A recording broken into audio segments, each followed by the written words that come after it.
I stared at the phone, the news anchoring me to the spot. Sarah, my dear friend, murdered in our sanctuary.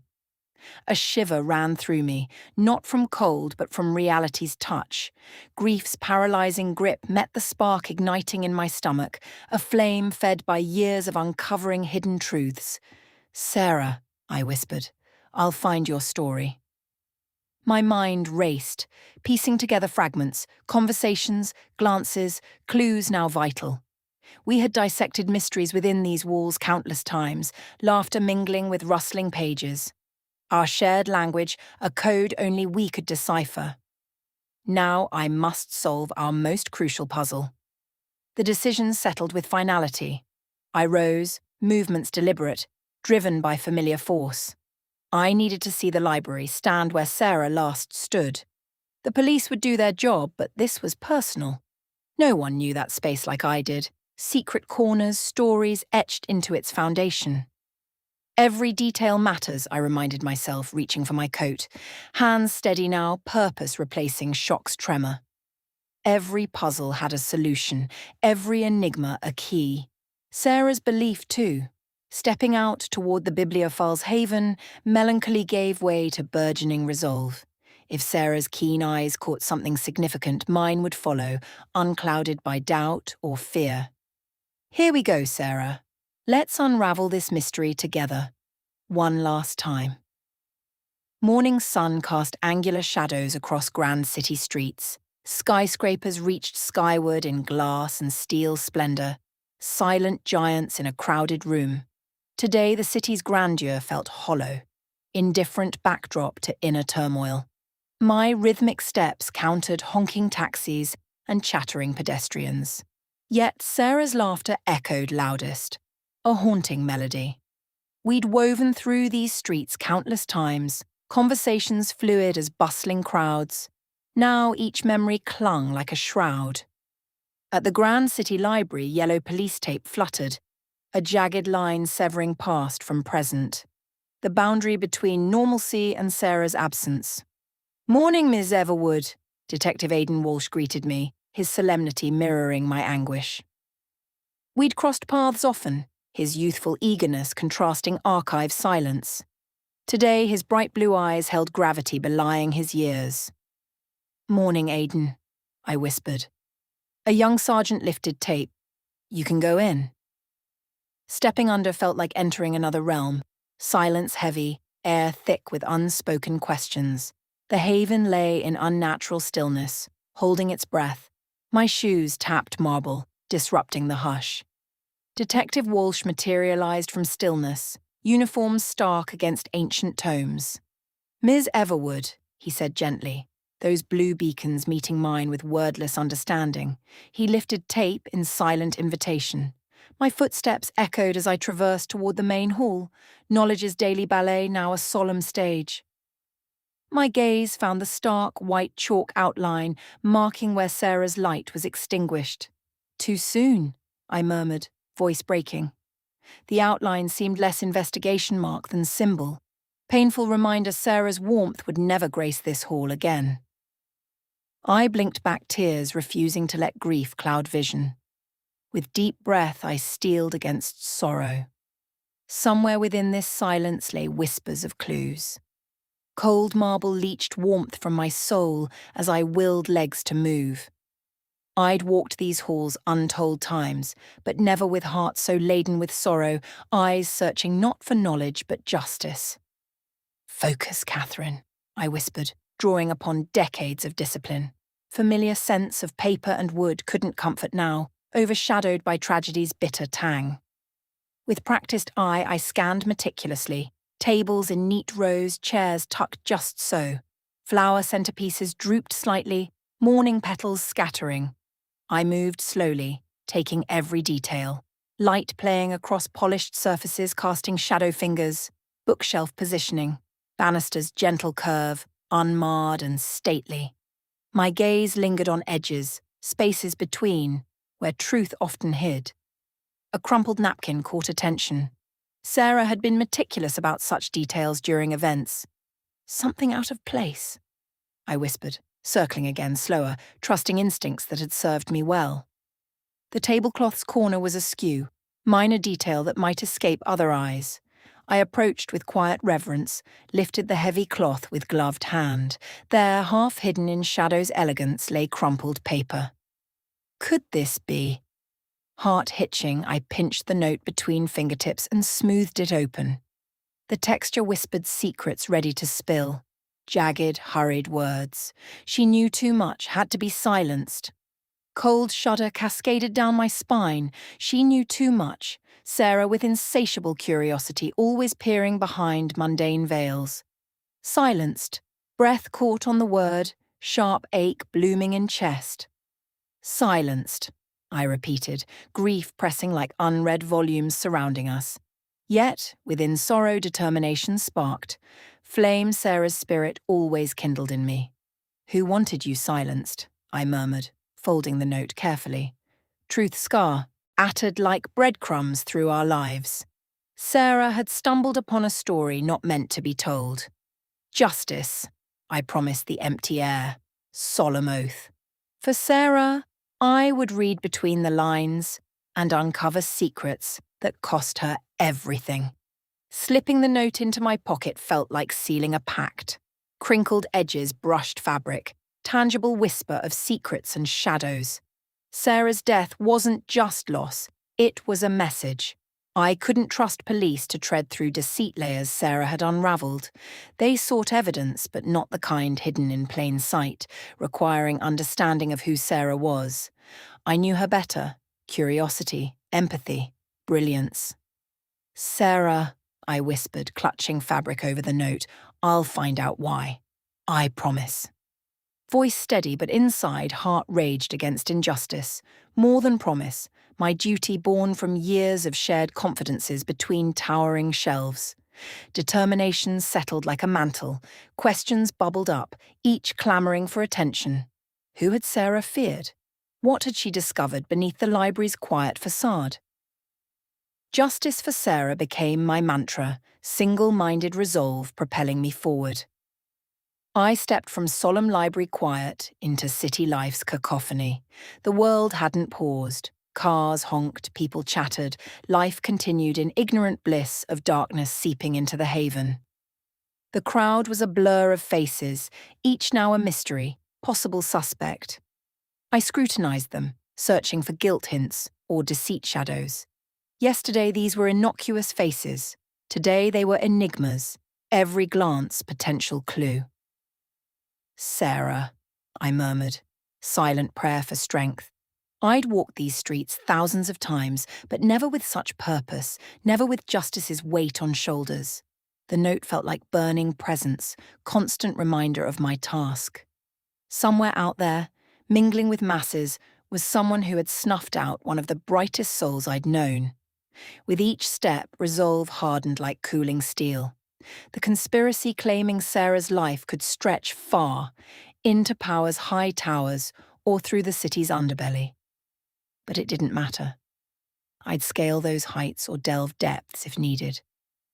Justice, I whispered to wind, promise to universe and Sarah's memory. No matter what it takes. Evening air bit my cheeks as I turned from the library's ornate doors.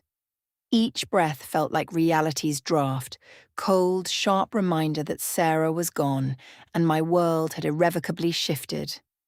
I pulled my coat tighter, feeling the note's weight press against my thigh. Such a small thing, yet holding power to unravel a beloved woman's life. Looking back at the library's noble columns against skyline, singular determination took root. Sarah's story wouldn't end in cold chalk outline on marble floors. Her legacy would be truth uncovered, mysteries solved. With that thought anchoring me, I walked away. The note my silent accomplice, city streets a chessboard for the most dangerous game. Grief distorted time, stretching seconds into hours. As I walked, faces blurred into stranger seas, each potential witness or, darker thought, suspect. I'd trusted these streets, these people, but trust was luxury I couldn't afford. I knew what lay ahead would test every fibre of my being. Questions without answers, nights poring over minute details that might drive others mad. But I was Catherine Everwood. If truth hid beneath deceit layers, I would uncover it. The cityscape stretched before me, towering buildings casting long shadows. They whispered of kept secrets and told lies, lives intertwined in complex patterns. Somewhere out there was someone who believed they'd gotten away with murder. They were wrong. "This is for you, Sarah." My steps grew purposeful, each a silent vow. I would peel back facades, shine light into darkest corners, expose the rot within. Not just about solving mystery anymore, about justice, righting wrong that tilted my world off axis. As the library faded into distance, the path seemed both daunting and clear. I would face whatever came with tenacity of a woman with nothing left to lose. In losing Sarah, I'd lost part of myself. But seeking justice for her, perhaps I'd find something too.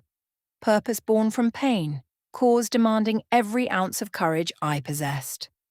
Life would never be the same again. Neither would I. The doorbell rang. Catherine stood on Daniel's porch, fingers twitching at her sides. Daniel opened the door, his eyes dulled by loss, lines carved deeper by grief. "Hello, Catherine," he said softly. "Daniel, may I come in?" He stepped aside slowly, each movement weighted by sorrow. She entered inhaling old books and pine, scents that once meant warmth but now hung like ghosts. The house felt preserved yet void of Sarah's spirit. They settled onto the couch, cushions still holding familiar indentations. Unspoken words thickened the air. "I'm sorry about Sarah," Catherine said. "She remains irreplaceable." Daniel nodded, a tear trailing down his cheek. "Your being here means everything." Catherine drew breath. "There's something you need to know. When I searched the library, I found a note nearby. Not on her body, but close." "What kind of note?" "It wasn't an accident, Daniel. Sarah discovered something dangerous. Something worth killing for." His eyes widened. "What did it say?" "A fragment. A warning or threat." She leaned forward. "Whoever wrote it..." Daniel's hands clenched. "God, Sarah. Did she mention anything unusual before?" He breathed slowly. She'd been different. Withdrawn. Spending hours in her study with papers. He paused, studying Sarah's photograph on the mantel. Secretive. In the weeks before, she was secretive. "I thought she needed research space." Catherine's heart sank. "That's important. We'll find what she was working on." "Do you know who might benefit from her death? What she found?" Daniel pressed his temples. "She mentioned someone new, a name I didn't recognize, someone from the library's past. But she'd brush off questions. Sarah was thorough. Whatever she uncovered was important. Important enough to..." His voice broke. The room fell silent except for the grandfather clock's ticking. Daniel's distant eyes found hers, showing faint resolve. "I'll do whatever it takes, Catherine. We need the truth." She reached out, their fingers intertwining, a tangible pact. "We'll see this through together." Rising from the couch, Catherine felt the world's pull. "I'll keep you informed of any leads." "Sarah would have appreciated your tenacity," Daniel managed. She offered a sad smile carrying loss and hope. "Take care. We'll speak soon." As she stepped toward the door, the librarian embraced her role as seeker. Each clue was a puzzle piece she'd solve. Daniel walked beside her. "Thank you, Catherine. I can't tell you what it means. We're in this together, for Sarah." Their eyes met in understanding, an unspoken agreement born of grief. "Take care," she murmured, reaching for the doorknob. His hand brushed hers briefly. "And you," he replied with a ghost of a smile. Cool air kissed her cheeks as she stepped outside. The door closed with a soft click, sealing their bond, one born of loss, but destined for discovery. Walking away, the world seemed vast, yet intimate, echoing with silent stories of all who'd passed through the library's doors. There, amidst whispers of past and present, lay truth waiting to be unearthed. My fingers hovered over the phone before dialing Dr. Jonathan Wright's number. The device felt cold against my ear. "Hello?" His scholarly voice emerged, tinged with curiosity. Dr. Wright, it's Catherine Everwood. Ah, Catherine, to what do I owe this unexpected pleasure? I need your help, Jonathan. The words carried urgency I couldn't shake. It's about Sarah. Sarah Thompson. Concern crept into his voice. She's dead. The statement hung stark between us. After a pause, he adjusted his glasses, a habit when confronted with discomfort. I'm terribly sorry. Sarah was remarkable. There's more to it than tragedy, I continued. Something doesn't sit right. There's a mysterious benefactor involved, someone connected to the library's history, whose presence we never questioned. Go on, he prompted, intrigue lacing his tone. Sarah stumbled upon something in the library's past, a name that kept surfacing but never fit the narrative she knew. And you suspect this benefactor killed her? I do. I need your expertise, Jonathan. We've uncovered secrets before. Say no more. You can count on me. When do we start? Immediately. Time is of the essence. Then let's get to work. For Sarah and the truth. Would you meet today? The Spilled Ink Cafe near the library. I'll see you in a few hours. Later, I pushed open the cafe door. The chime announced my arrival as coffee and pastry scents embraced me. At a corner table, Dr. Wright hunched over a book, reading glasses perched precariously, dishevelled hair unchanged from our first meeting. Jonathan, I called softly. He looked up, warm smile spreading as he stood. Catherine, good to see you. Likely better for me than you, I murmured, managing a weak smile. We sat across from each other at the worn wooden table. It's about Sarah, I began, then retrieved a note from my bag sealed in a Ziploc. This was left behind. Wright examined it without touching, his brow furrowing. She'd been acting odd lately. Furtive glances, whispered calls, unusual tension, I continued. Such things weren't her way, he said softly. Exactly. We need to find who was influencing her and why it led to this. Indeed we shall. Did she mention anyone new? Unusual encounters? He asked. Nothing specific, but there was guardedness to her lately. I recounted Sarah's forced brightness when I'd expressed concern. Wright leaned back, eyes distant. If someone wanted to silence Sarah, it suggests premeditation, a motive rooted in something she discovered. Dangerous ground, then. Indeed. But we owe it to Sarah to walk it, together. Wright cleared his throat. The Grand City Library has always been more than walls and books. It's a living entity with a pulse that's quickened and slowed through decades. I uncapped my pen, ready to capture every word. In the 1920s, the library nearly closed due to financial struggles until Eleanor Vandersmith stepped in with her endowment.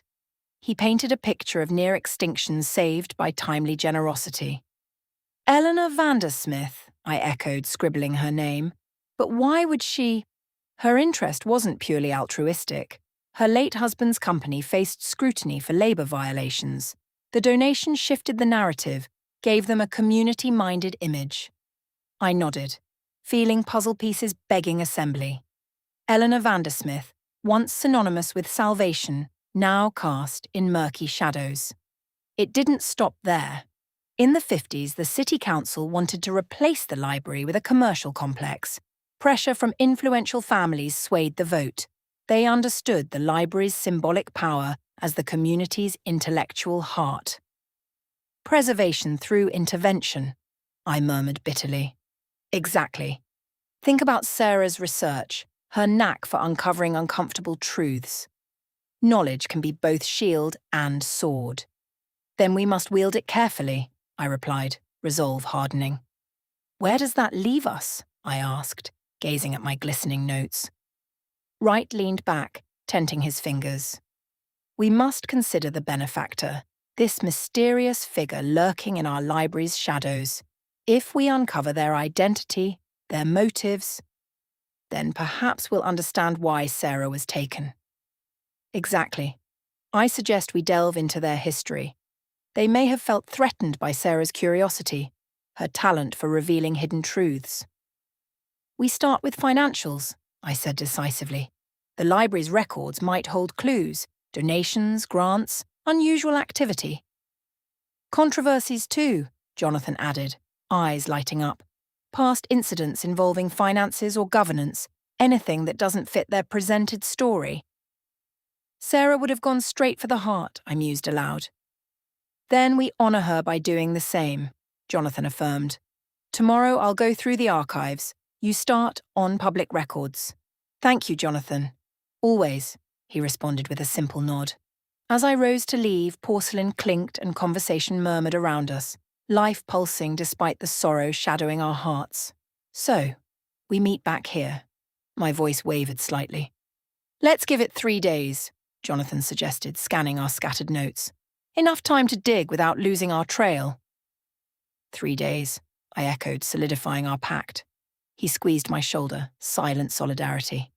Take care, Catherine. You too, Jonathan. The door chimed as I stepped into Grand City's crisp air, afternoon sun casting long shadows. The distance ahead felt vast, filled with unknowns. Glancing back, I saw him returning to his book, silhouette framed by the cafe window. With each step toward the library, toward this mystery's heart, change whispered on the breeze. Sarah's voice seemed to echo in rustling leaves, urging me on. I would find the truth. For her. For the sanctuary that had been our refuge and now bore the stain of sorrow. 3 days promised revelations or dead ends, but doubts couldn't cloud my purpose. Not when Sarah's legacy lay in my hands. See you soon, old friend, I murmured, the librarian within ready to turn the page on this darkness, hopeful for the light we were determined to uncover. The fluorescent lights hummed as Detective Harrison leaned back in his chair, dismissive gaze shrinking our evidence. An isolated incident, he said, pushing photos aside. There's no conspiracy here, Ms. Everwood. My jaw clenched. Detective, Sarah was more than a colleague. She wouldn't have... I understand you're upset, but we follow evidence. This was an unfortunate accident. Dr. Wright's sympathetic glance reflected my disappointment. We'd hit a wall. Thank you for your time, I managed, each word tasting like defeat. Outside, Dr. Wright offered encouragement before departing. I gazed at the station's drab exterior. No answers here. I turned toward Grand City Library, where Sarah spent her final moments among whispered pages and old book scent. Helena Carter's office reflected her meticulous order.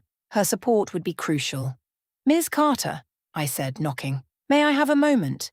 She looked up, blonde hair glinting. Of course, Catherine. What's on your mind? It's about Sarah. There's more to her death than concluded. I need help proving it. Her blue eyes assessed me. Helena was ambitious, but not heartless.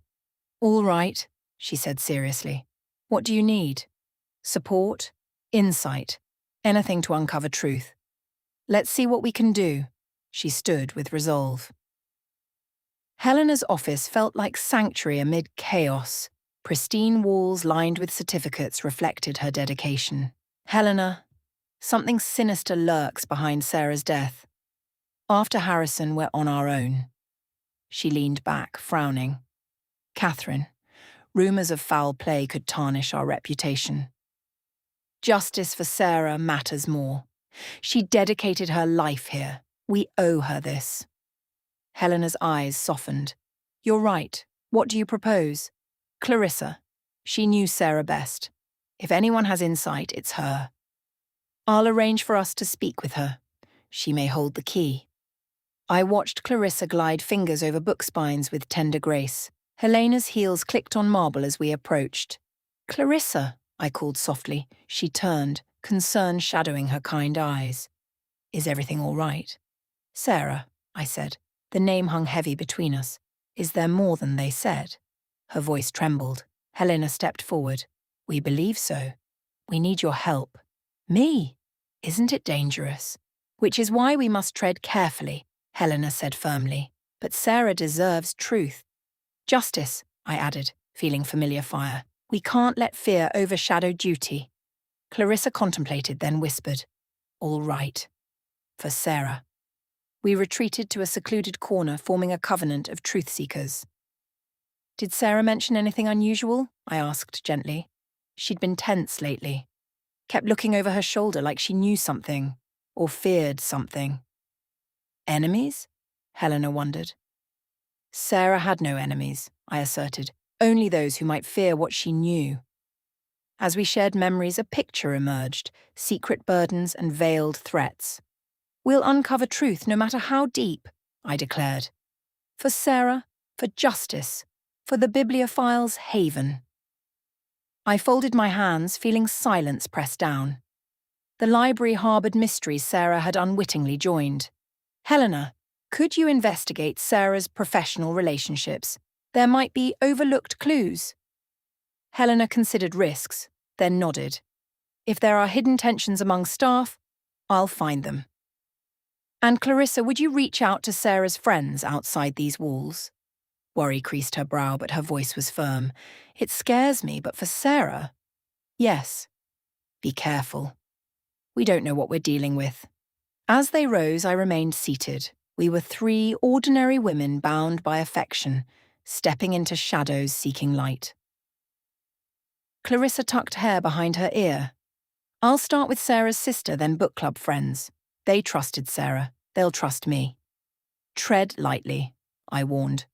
Whoever did this could be watching. She nodded with determination. I'll be discreet as a whisper. While you do that, I'm returning where we found her. There has to be something we missed. Helena leaned forward. Are you sure? Going alone? Someone has to. I knew her life's contours better than anyone. We'll keep ears open, mouths shut, Helena assured me. I picked up my bag, its worn leather an anchor amid uncertainty. Be safe, Clarissa called. I offered a tight smile, bracing for the haven's silent echoes where memories clung like dust motes. Sarah, I whispered, help me find what I'm looking for. The Grand City Library's solemn columns and silent rows felt like sanctuary. I navigated familiar shelves, fingertips grazing well-thumbed spines that whispered of bygone days. In the local history section, Tom Mitchell hunched over a microfilm reader, fingers moving nimbly as he jotted notes from old newspaper clippings. The journalist's presence disrupted the stillness, injecting urgency into the space. I approached cautiously. A headline flickered on his screen. Mysterious benefactor donates to Grand City Library. Looking for skeletons, Mr. Mitchell? My voice betrayed wariness. He looked up, intensity reflecting his quest for truth. Sometimes skeletons are worth finding, Miss Everwood, he replied with a disarming smile. Your reputation precedes you, but why the interest in our library's benefactor, and why now? Let's just say I have my reasons, as do you. His cryptic response left me unsatisfied. While Tom's resources could prove invaluable, his motives remained murky. Journalists like him thrived on sensation, and Sarah's story deserved more than headlines. I weighed my options. Very well, but if we're to work together, it will be on equal footing. No secrets, no half-truths. Sarah was part of this library's fabric. Agreed, he nodded. With reluctance heavy as the leather-bound tomes around us, I stepped into uncertain terrain. Tom stood, eyes locking onto mine. Ms. Everwood, there's more to the library's benefactor than meets the eye. And Sarah, her death doesn't sit right. What do you expect to find? Truth? Justice for Sarah. Isn't that what you're after? Yes. Sarah was this place's heartbeat. Then let's work together. I have a knack for sniffing out buried stories. You know this library, its people, its secrets. Sarah would have dived headfirst into the unknown. All right. We'll follow the trail wherever it leads. That's the spirit. We start fresh tomorrow morning. Call me Catherine. We're partners now. Morning light filtered through stained glass as Tom unfurled papers across the aged oak table. I watched him, skepticism still clinging like a stubborn vine. Found something interesting, Tom said, pointing to a yellowed clipping. Aidan charity event. The last entry in Sarah's journal before... I leaned in, musty paper scenting the air. The date was a puzzle piece we'd missed. Sarah was investigating the benefactor's past, I murmured. She believed there was a connection to funding cuts. Right. I've been tracking financial flows, off-the-books donations, anonymous grants. There's a pattern weaving through half the town. I studied his face, searching for deceit. Instead, I found earnest concern mirroring my own quest for justice. Your resourcefulness could be invaluable, I admitted. My methods are thorough, but perhaps too conventional. Happy to shake things up, he chuckled.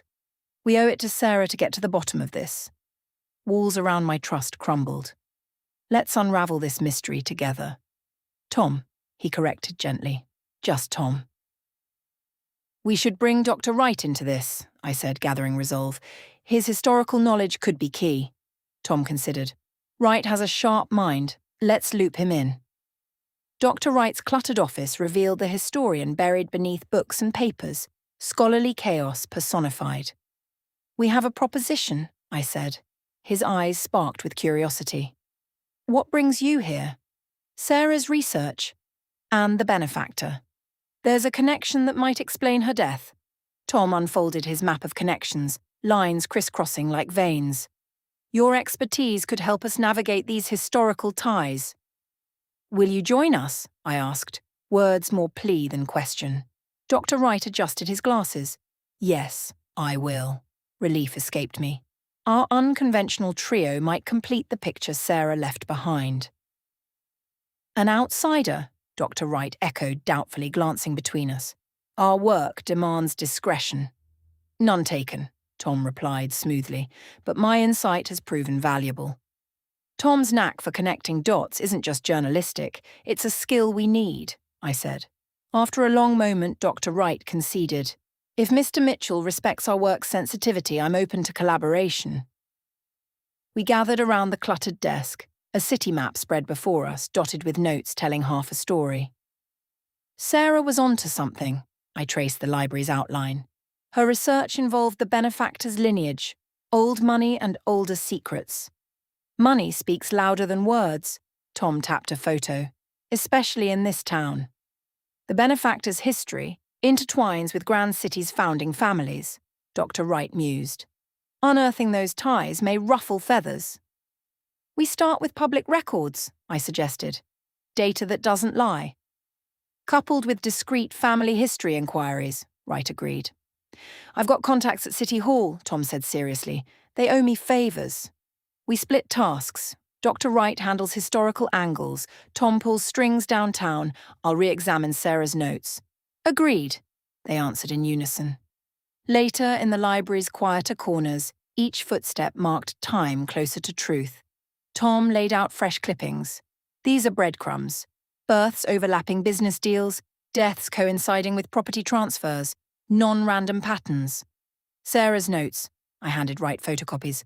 Look at the margins. Names, dates. Seemingly unconnected, but now... Connections, he murmured, adjusting glasses. We're peeling an onion's layers. We can't let Sarah's work end in vain. Her silence must speak volumes, Wright agreed, spark igniting his gaze. We'll need access to private collections, Tom said. I can handle off-the-books legwork. My academic credentials might open doors, Wright offered. Then it's settled. Together, we cover more ground. United in purpose, Wright stood taller. For Sarah, Tom affirmed. The agreement was an invisible contract bound by loyalty to our lost friend. Within the library's silence thrummed action's promise. We'd chase elusive truth wherever it led. The wind swept us into Melanie Richards' marble lobby. The uniformed doorman nodded gravely. You're expected, he said, gesturing toward the elevator. Ascending to the penthouse, doubt gnawed at me. I pushed my glasses up as the doors chimed open. The opulent apartment swallowed us. High ceilings, crystal chandeliers, velvet drapes. Melanie stood silhouetted against the skyline, red curls catching the light. Welcome, Catherine. Her voice was smooth, rehearsed warmth. Melanie. I surveyed the luxury around us, feeling the distance between our worlds. She recounted gallery escapades while I nodded politely, my smile never reaching my eyes. How have you been, Catherine? Swimming against strong currents, I admitted.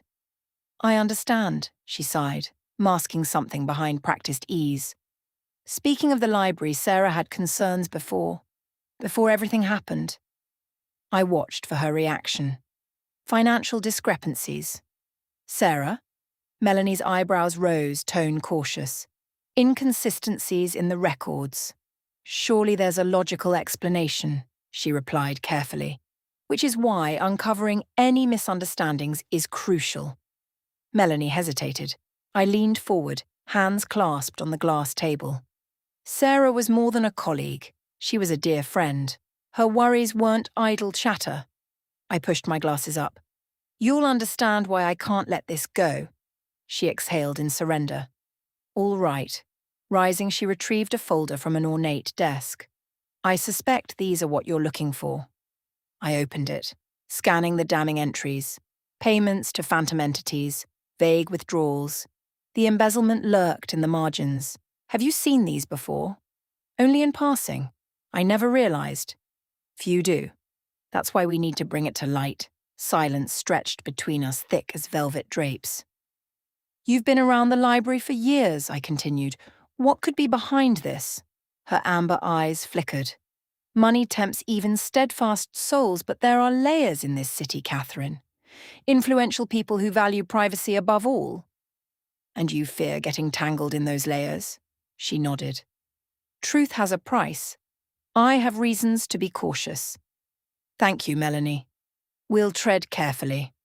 Her fear was palpable, at odds with the surrounding luxury.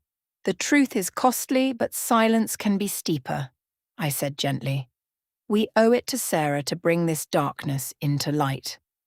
For Sarah, she murmured. Exactly.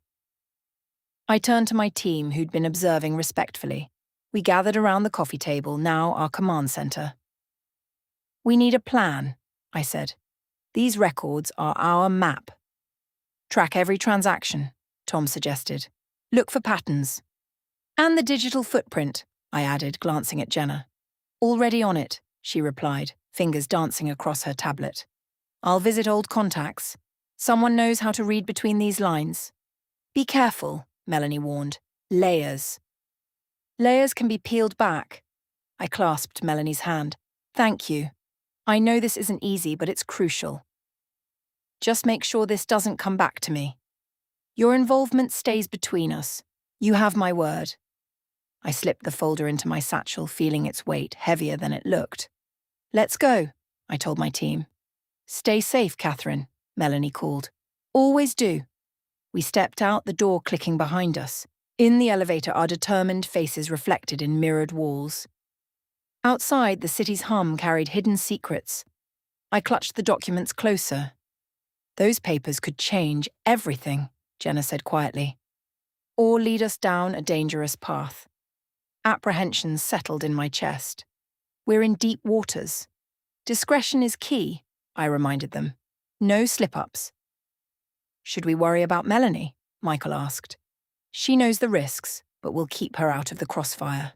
Then let's get to work, Jenna said with resolve. Justice, I echoed, the word a solemn vow. We dispersed into the night, each carrying fragments of hope. Alone, I walked slowly, heels clicking against concrete. My mind whirled with numbers, dates, names, puzzle pieces we were just beginning to assemble. I pulled out my notepad, cross-reference statements, scour budgets, search contracts. The library had always been refuge. It pained me to think of shadows in those halls, but there was no room for sentimentality, not with Sarah's reputation hanging in the balance. I paused at an intersection, the traffic light blinking red. Across the street, Grand City Library stood silent against the night sky.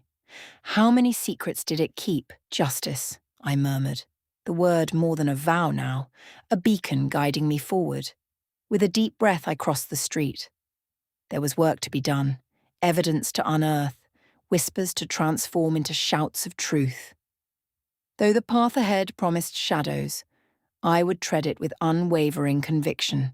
For Sarah, for the library, for the quiet promise of justice that kept darkness at bay. The air in Dr. Wright's office crackled with tension. We gathered around his cluttered desk, the Grand City Library, my sanctuary, now feeling like a crime scene. "These records aren't pretty," Dr. Wright said, shuffling financial documents. His finger jabbed at suspicious entries. Money's slipping through cracks. No accident. The figures mocked us with deliberate deceit. Each entry was a breadcrumb left by someone who never expected discovery. "Who would do this?" I murmured. The thought of corruption in our beloved haven was a bitter pill. "Someone with access who knows the system," Dr. Wright replied grimly. "We need to expose them before more damage occurs." I nodded, responsibility anchoring on my shoulders. Time to repay what the library had given me. Tom and I hunched over papers, fingers ink-stained as afternoon shadows stretched accusingly across the office. Each document revealed pieces of an unrecognizable puzzle. "The Adane vendor appears repeatedly, but amounts don't match services," Tom said sharply. I scrutinized the numbers. A pattern emerged. Every discrepancy rounded to the nearest 1,000. Too deliberate for coincidence. "Raymond Blythe," I read aloud, tracing transactions. "Connected to every suspicious entry." "Sounds familiar," Tom mused. "Because we've heard it today," I replied, memory clicking. "He's our next lead."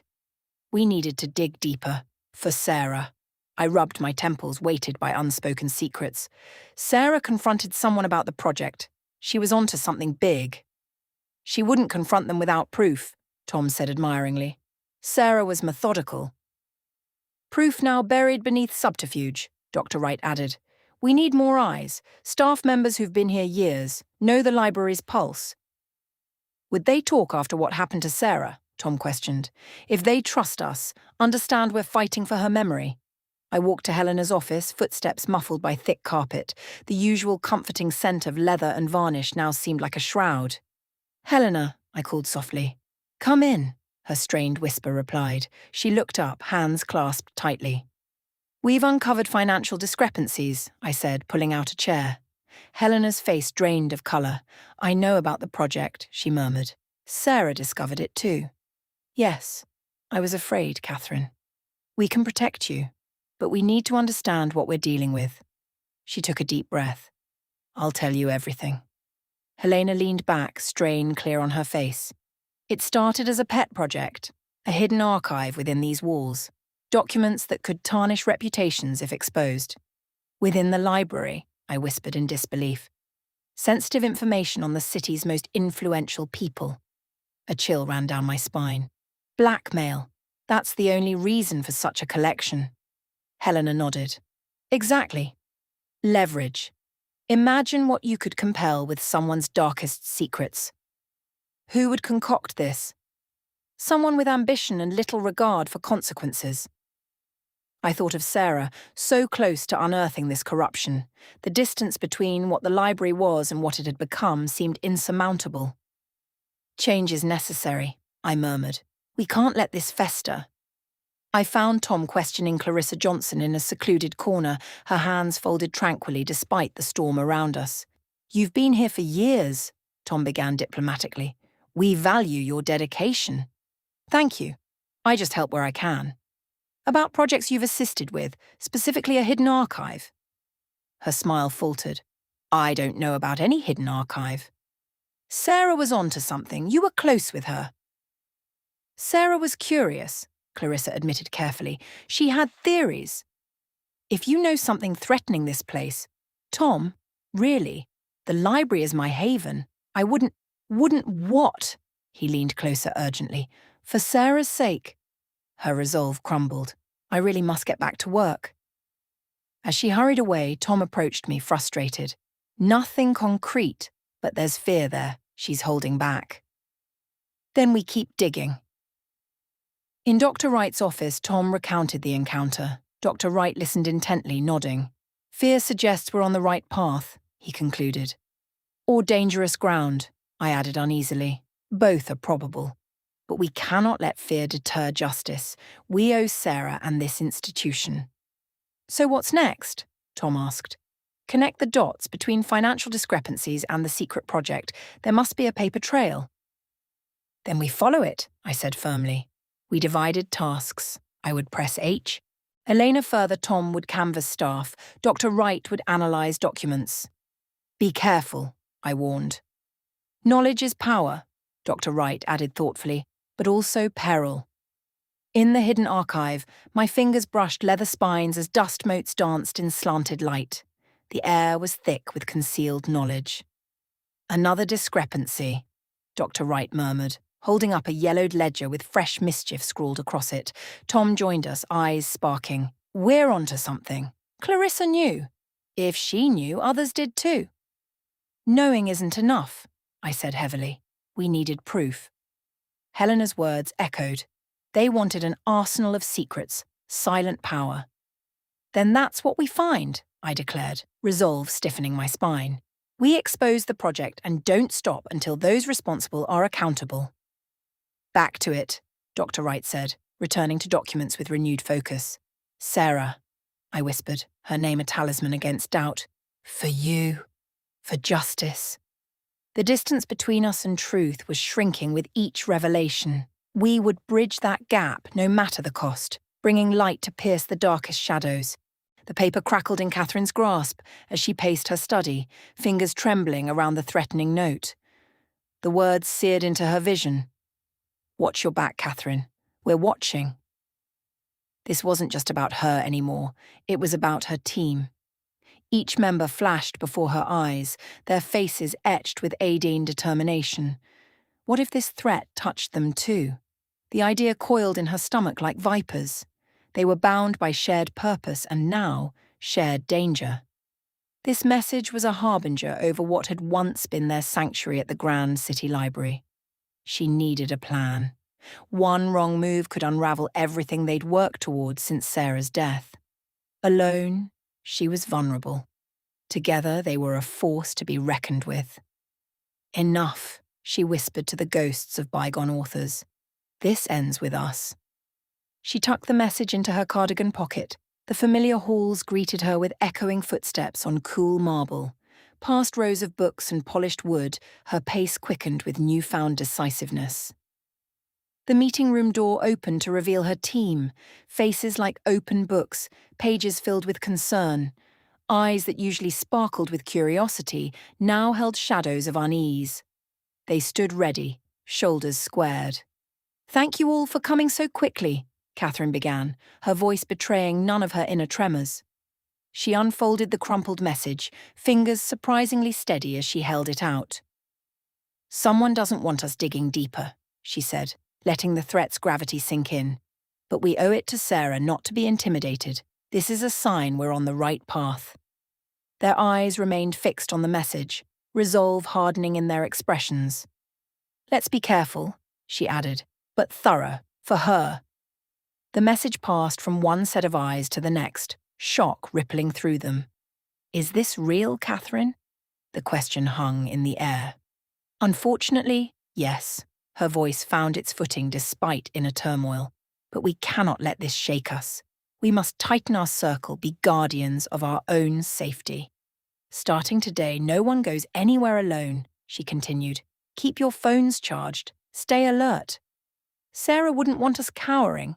She'd want us smart, prepared, unyielding. The edge in her tone was new, sharpened by necessity. Agreed, came whispered voices growing bolder. They were bound by love for the written word and loyalty beyond any book's pages. Let's do right by her, Catherine said with finality. Let's find the truth she died trying to uncover.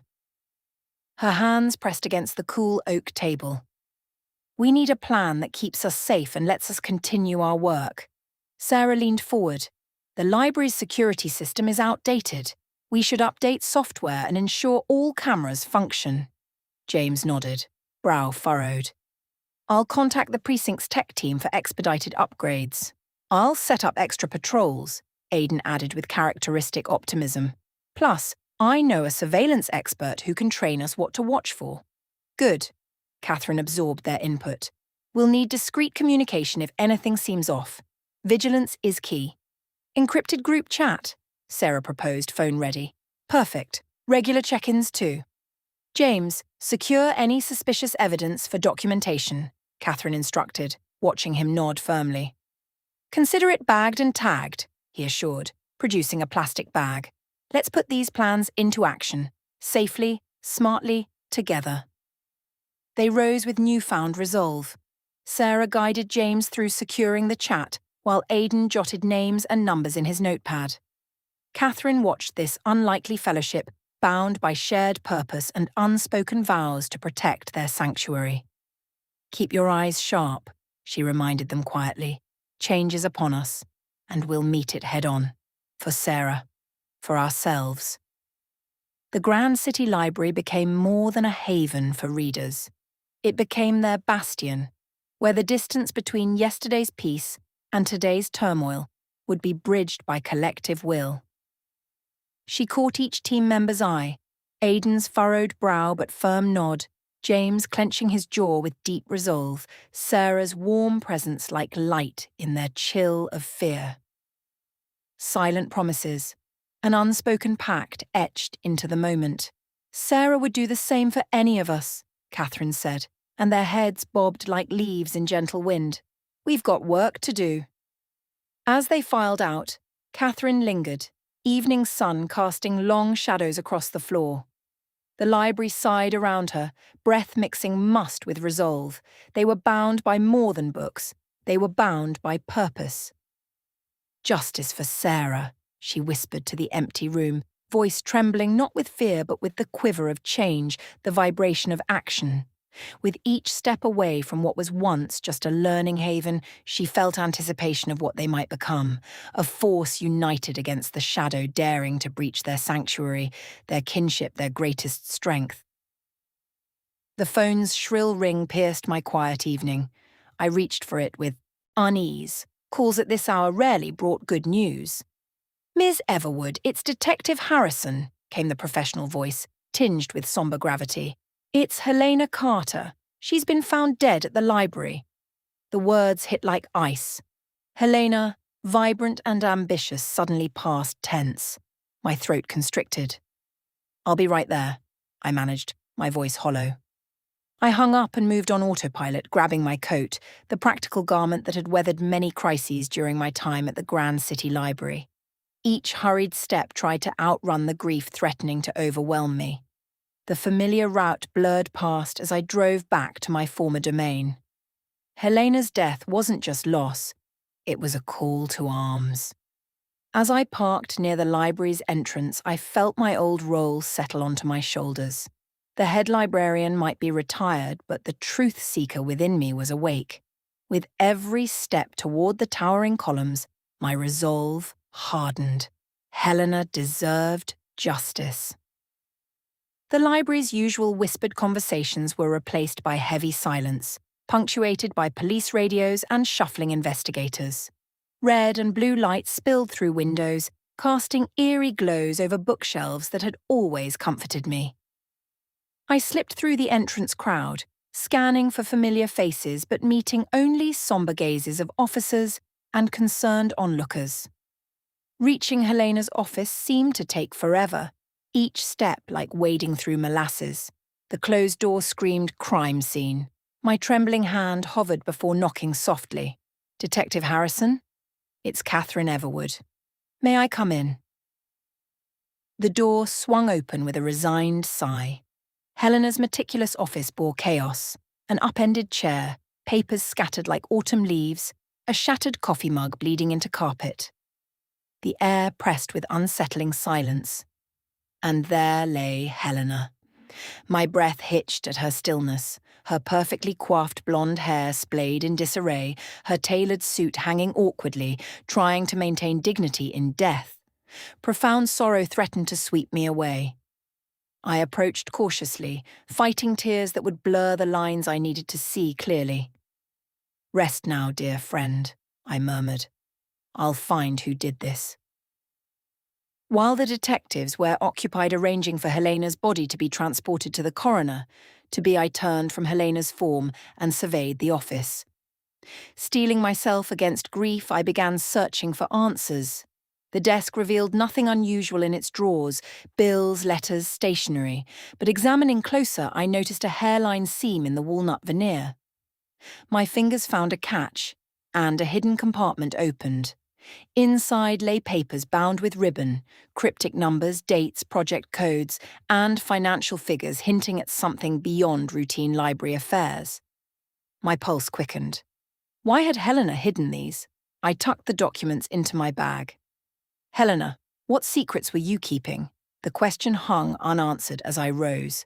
Her ambition had always guided her, but had it led to dangerous waters? I clutched the papers, resolve burning within me. Helena's secrets weren't whispers. They were screams echoing through her office's silence. Outside, the corridor bustled with hushed activity. Margaret, our archivist, approached with tears in her eyes. "Margaret, we've got work to do," I whispered. "I know. We'll find who did this." The break room filled with somber faces. Tom, our observant security guard, and Sarah from Children's Services. "What happened to Helena is unthinkable," I announced, authority commanding attention despite my tremor. "But we won't let the responsible party escape." "What do you need?" Sarah asked fiercely.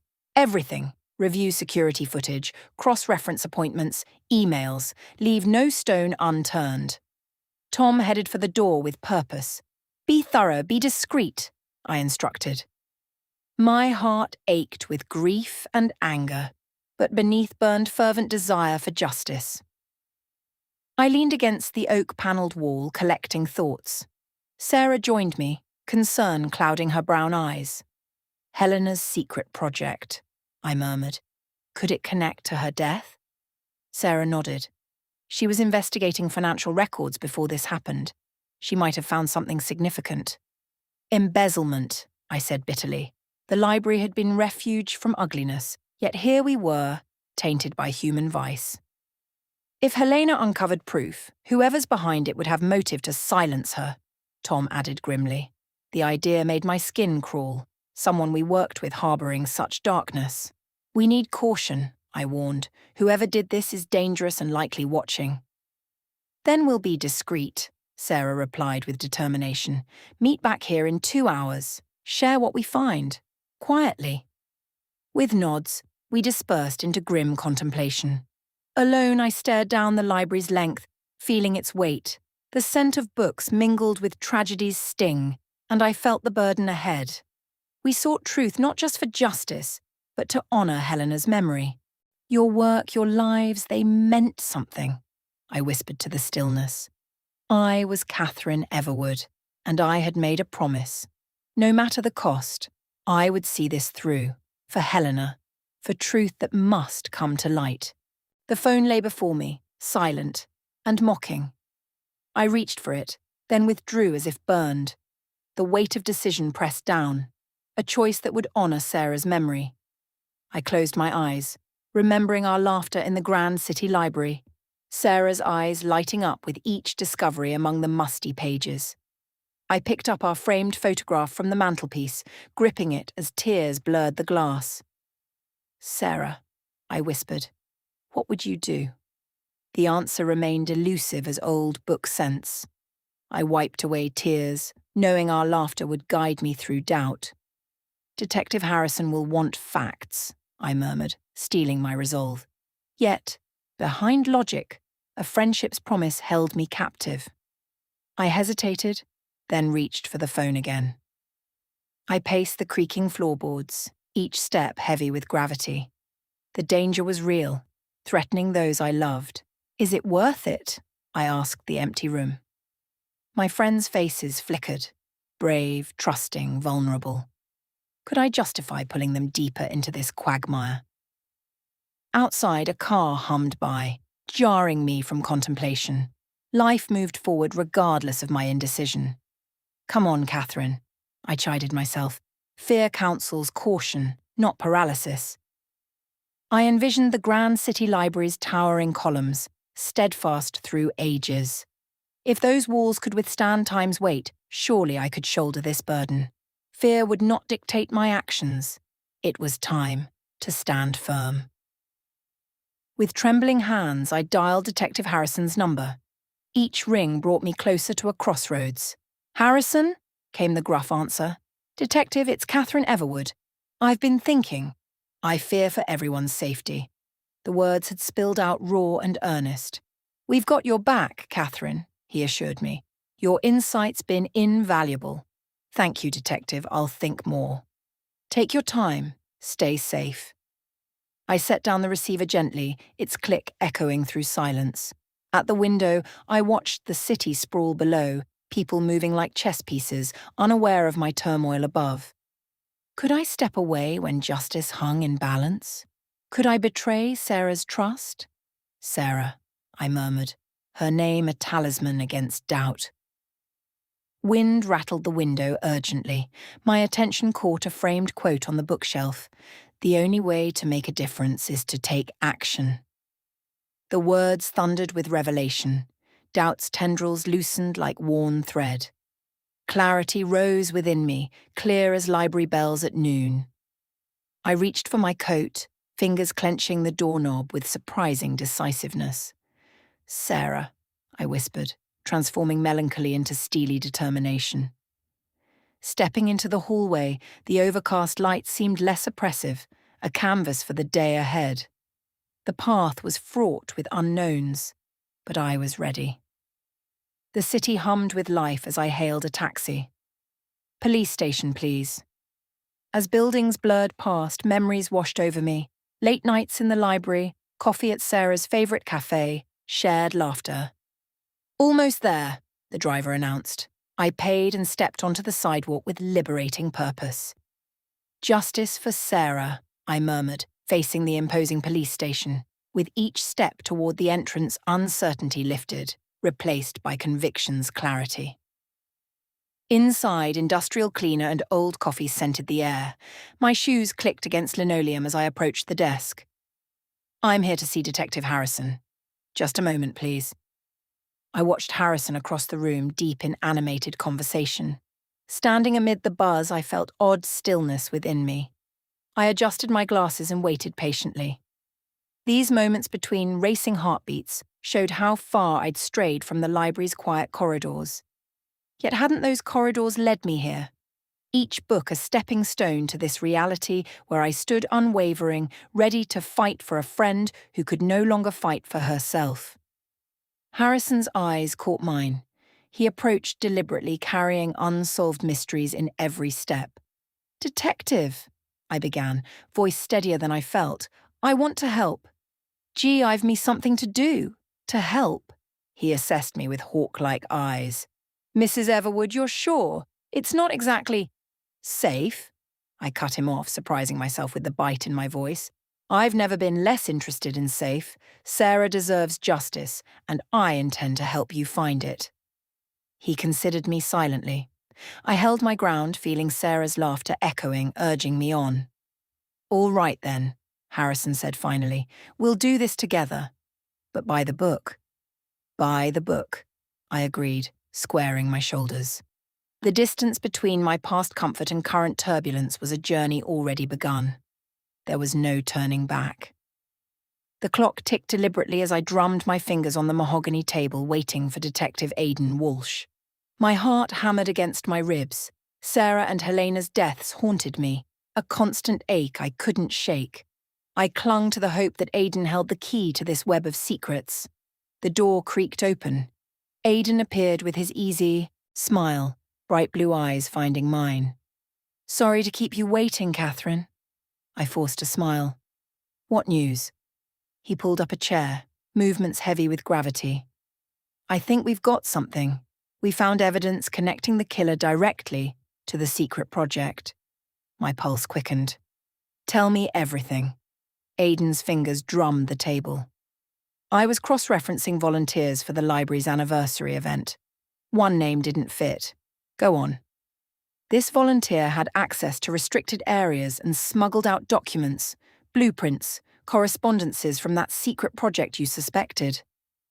My breath caught.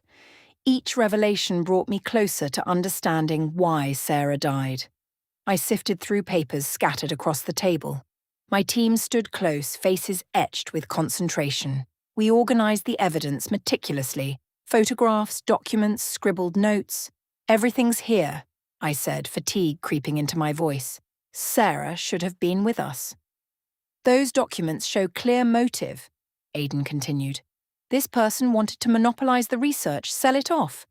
Anyone who stood in their way, like Sarah, was a liability, I finished. Exactly. They planned to use tomorrow night's gathering to erase any trace, but we got there first. The killer had hidden in plain sight, shrouded by our shared love of books, a betrayal that stung sharply. Thank you, Aidan.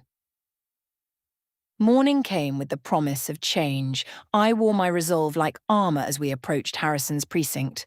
Remember, stay calm, I told my team. Let the evidence speak. Harrison greeted us with a raised eyebrow, sceptical but curious. Detective, we wouldn't be here if it wasn't important. He gestured to chairs. Show me what you've got. These bank statements show transfers to accounts Clarissa Johnson accessed, I began, pointing to the first document. Coincidence? Far from it. I laid out photographs. Clarissa with known criminals, her gentle smile now a calculated mask. Harrison studied the pictures, tension filling the room. The motive? He leaned forward, engaged now. Control and greed. I pushed forward Sarah's diary, pages falling open to coffee-stained entries about Clarissa's odd behaviour at fundraisers. Sarah saw through her act and paid with her life. Harrison looked up from the diary, his face softened. Catherine, we'll pursue charges. Your findings are substantial. It's what Sarah would have wanted. Justice. Morning light filtered through the library's stained glass windows as I stood with my team. Harrison scanned the room with hawk-like precision. Clarissa volunteers on Thursdays, I said. She'll be here organising donations. We need minimal disruption, Harrison replied. No panic or chase. Remember, everyone, I turned to my team. We're not just librarians today, we're guardians of justice. For Sarah. The grandfather clock tolled as we moved through the Grand City Library with silent urgency. The carpet muffled our footsteps while fear ricocheted inside me. Dr. Wright, Tom and I traversed the dimly lit aisles, shadows stretching between towering shelves. Be careful, I murmured, their presence scant comfort in this ocean of potential peril. Every creak amplified, making my skin prickle with danger lurking just out of sight. At the crossroads between historical and modern literature sections, we stopped, exchanging looks of shared determination. All right, let's divide and conquer, Tom said, voice low but clear. Catherine, you know this place best. I nodded, steadying my nerves. Dr. Wright, take the West Wing, check behind every shelf. Tom, head upstairs to periodicals, look for anything out of place. And you? Dr. Wright asked, pushing up his glasses. Reference section, I replied. Once these halls were refuge. Now they were a labyrinth with a monster at its heart. Be safe, I added, watching them disappear into the shadows. I began my search, the familiar library transformed under suspicion's cloud. Memories of cataloguing with Sarah echoed through my mind, but I shook them away. This was time for justice, not melancholy. The corridor ahead lay shrouded in shadow. My heart hammered as I strained my eyes, searching for signs of life. Focus, Catherine, I whispered. Sarah deserved vigilance that left no stone unturned. My hand grazed a leather-bound spine, cold comfort. The walls seemed to close in, shelves leaning closer in whispered conspiracy. Anything, Dr. Wright, I called softly. Nothing yet, came his disappointed reply. With every second, the trail grew colder. I watched him navigate the rows with confidence, glasses threatening to fall with each step. His stubborn determination wouldn't rest until truth stood bare. Tom's silhouette flickered against the bookshelves as he approached whispering patrons, his journalist's mind sorting through responses for inconsistencies. Evening, folks, Tom's voice carried casual ease, eyes sharp. Mind if I ask a few questions about odd events around here? Odd events? A patron echoed nervously. It's a library. The most excitement we get is misplaced reference books. You'd be surprised what stories these quiet corners tell, Tom teased, scribbling notes.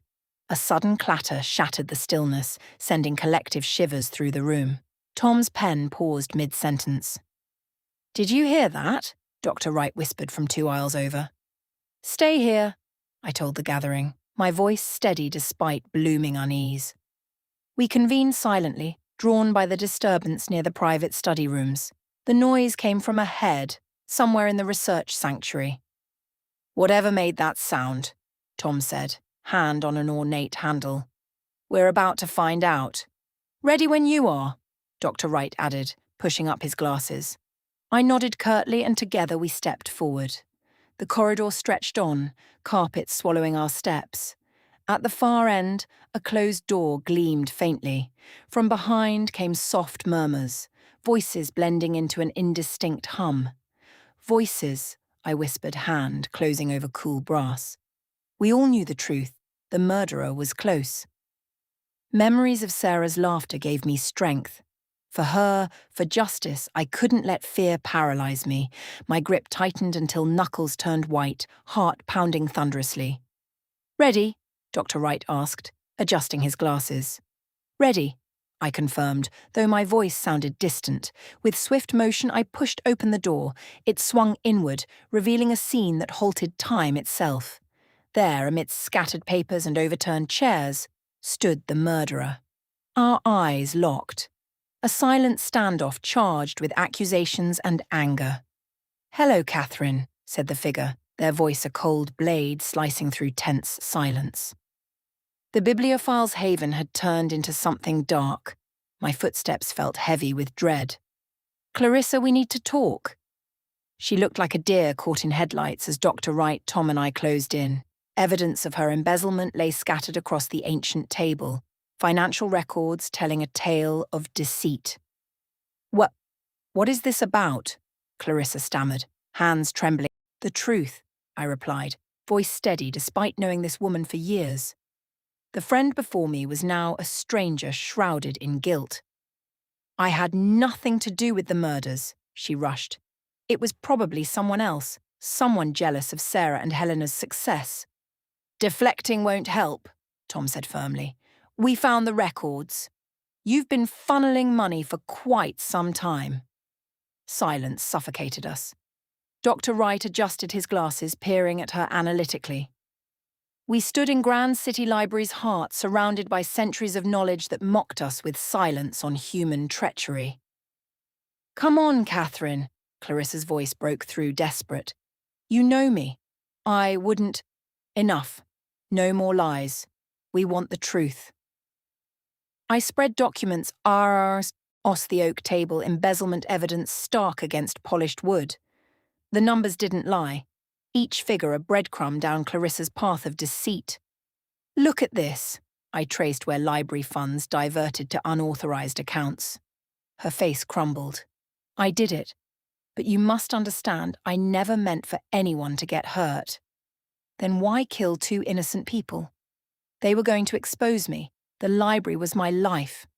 I couldn't let it crash down." "Sarah found out first," Clarissa explained, fight draining away. "She confronted me, threatened authorities. Helena was wrong place, wrong time." The project room felt charged with tension.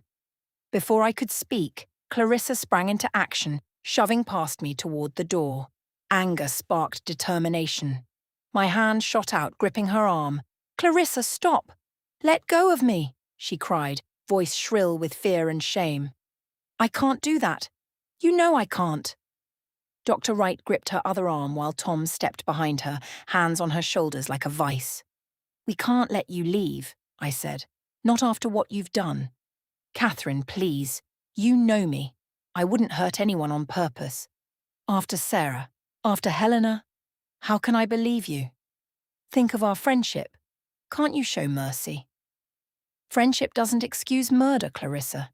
It doesn't wash away lies or stolen money. It doesn't bring them back. Justice doesn't allow room for such mercy," I said softly. "Not when it comes to the lives you've stolen." Footsteps approached. The door burst open as Detective Harrison entered, gun trained on Clarissa. "Nobody move!" His command sliced through tension. "Clarissa, it's over." I held out the folder. Harrison took the evidence. The metallic click of handcuffs echoed through the silent library. "Your work made this possible, Catherine," Harrison said, respect in his gruff voice. "Thank you, Detective." Dr. Wright adjusted his glasses. "Quite the escapade." "Let's hope it remains rare," I replied. Tom nodded. "We did good. Sarah would be proud." We formed a small circle bound by unspoken connection. "Here's to seeking truth," Dr. Wright raised an imaginary glass. "To justice," Tom added. "And to friendship," I concluded. Harrison led Clarissa away. As they disappeared, I turned back to the project room, its secrets laid bare. "Change," I murmured, longing settling into my bones. Maybe time for a new chapter. As word spread of the arrest, community relief was palpable. People approached with gratitude. "Thank you, Catherine." Sarah would have been proud. In quiet after hours, I allowed private celebration among silent witnesses to human thought.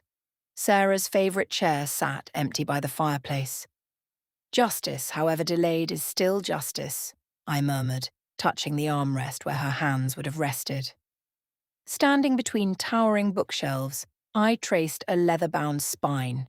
A flora guide Sarah said reminded her of spring's optimism. Change comes in the quietest moments. My investigative work had started honouring Sarah, but grown into something more.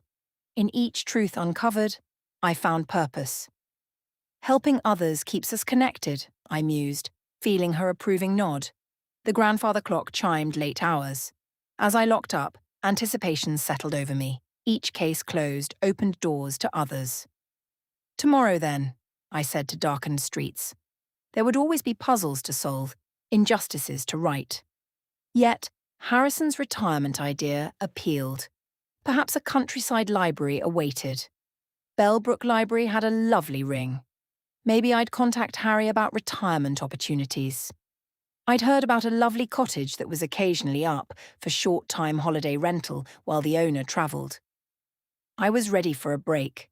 Grand City Library would forever connect to a dear friend's death. With the library door's soft click, I stepped into night, ready for whatever dawn brought. Wherever discord whispered, I would listen, ever the librarian, ever seeking justice. But right now, just a book lover eager for a Wren Cottage getaway.